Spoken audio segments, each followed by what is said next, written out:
जय श्री कृष्णा। जब मन कभी शांत, कभी अशांत, कभी जड़ हो जाता है, जब जीवन गुणों के खेल में उलझा सा प्रतीत होता है, तब ये जानना आवश्यक हो जाता है कि हम उनसे परे कौन हैं। श्री कृष्ण के गुणों के इस गूढ़ ज्ञान के साथ मैं राधा आपका स्वागत करती हूँ आपके अपने आध्यात्मिक चैनल राधा व्लॉग्स पर। भगवद गीता अध्याय 14 गुण त्रय विभाग योग, प्रकृति के 3 गुण और आत्मा की मुक्ति। क्षेत्र और क्षेत्रज्ञ के गूढ़ ज्ञान के बाद श्री कृष्ण अब अर्जुन को उस बंधन का रहस्य समझाने लगते हैं जो आत्मा को संसार में बांधे लगता है। ये बंधन न दिखाई देता है, न स्पर्श में आता है, फिर भी मनुष्य के हर विचार, हर भावना और हर कर्म को नियंत्रित करता है। श्री कृष्ण कहते हैं, हे अर्जुन, अब मैं तुम्हें उस ज्ञान को बताने जा रहा हूँ जिसे जानकर ऋषि मुनि भी परम सिद्धि को प्राप्त हुए हैं। ये ज्ञान है प्रकृति के 3 गुणों का ज्ञान। ये 3 गुण हैं सत्व, रजस और तमस। पूरा संसार, पूरा मन, पूरा जीवन इन्हीं 3 गुणों से संचालित होता है। शुद्ध आत्मा इन गुणों से परे है, लेकिन देह में आने के बाद वो इन्हीं गुणों के साथ जुड़ जाती है। श्री कृष्ण बताते हैं कि सत्व गुण निर्मल है, ये प्रकाश देने वाला है। ये ज्ञान, शांति, संतोष और विवेक को जन्म देता है। सत्व में स्थित व्यक्ति सुख और ज्ञान से बंध जाता है। वो शांत होता है, संयमित होता है, लेकिन फिर भी वो सुख की आसक्ति में फंसा रहता है। रजस गुण इच्छा से उत्पन्न होता है। ये कर्म, लालसा, महत्वाकांक्षा और अशांति का कारण है। रजस में स्थित व्यक्ति निरंतर कुछ पाने की दौड़ में लगा रहता है। वो कर्म तो बहुत करता है, लेकिन उसका मन कभी शांत नहीं होता। उसका बंधन कर्म फल की आकांक्षा से बनता है। तमस गुण अज्ञान से उत्पन्न होता है। ये आलस्य, प्रमाद, निद्रा और भ्रम को जन्म देता है। तमस में स्थित व्यक्ति सत्य को नहीं देख पाता। वो न तो सही निर्णय ले पाता है, न ही अपने जीवन की दिशा समझ पाता है। श्री कृष्ण कहते हैं, ये तीनों गुण देहधारी आत्मा को बांध लेते हैं और यही बंधन जन्म और मृत्यु के चक्र का कारण बनता है।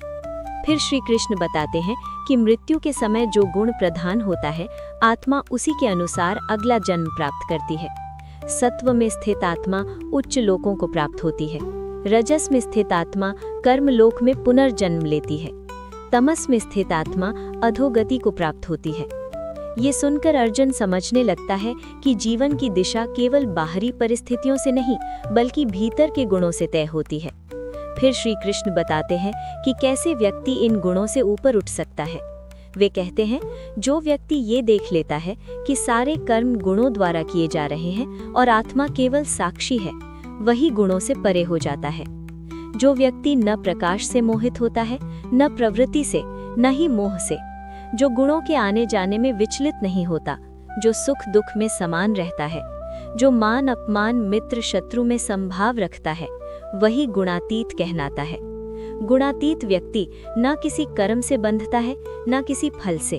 वो जीवन जीता है, लेकिन जीवन उसे बांध नहीं पाता।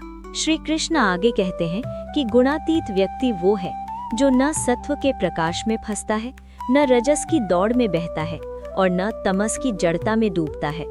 वो जान चुका होता है कि ये तीनों गुण आते जाते हैं, जैसे दिन और रात, जैसे ऋतुएं। वो स्वयं को इनसे अलग पहचान लेता है। ऐसा व्यक्ति न तो गुणों के उदय पर हर्षित होता है और न ही उनके लय होने पर शोक करता है। वो साक्षी बनकर जीवन को देखता है। सुख आए तो वो जानता है कि ये भी गुणों का खेल है। दुख आए तो वो समझता है कि ये भी क्षणिक है। गुणातीत व्यक्ति के लिए मिट्टी, पत्थर और सोना समान हो जाते हैं। प्रशंसा और निंदा उसे स्पर्श नहीं करती। मान और अपमान उसके भीतर कोई हलचल नहीं पैदा करते। मित्र और शत्रु का भेद उसके लिए समाप्त हो जाता है, क्योंकि वो हर रूप में उसी एक चेतना को देखता है। श्री कृष्ण कहते हैं कि ऐसा व्यक्ति कर्म तो करता है, लेकिन वो कर्म का कर्ता नहीं बनता। वो जानता है कि कर्म प्रकृति कर रही है और आत्मा केवल दृष्टा है, इसलिए वो न कर्म से बंधता है, न कर्म फल से। फिर श्री कृष्ण भक्ति का रहस्य प्रकट करते हैं।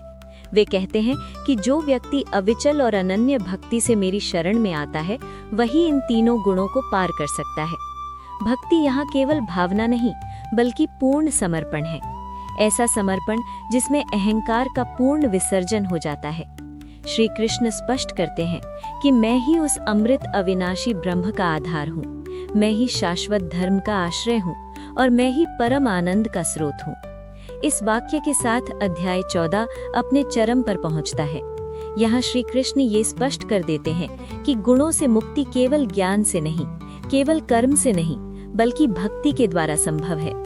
अध्याय 14 हमें ये गहरा सत्य सिखाता है कि हम जो भी हैं, हम जैसा भी सोचते हैं, हम जैसा भी आचरण करते हैं, वो सब गुणों का प्रभाव है, लेकिन आत्मा इन सब से परे है।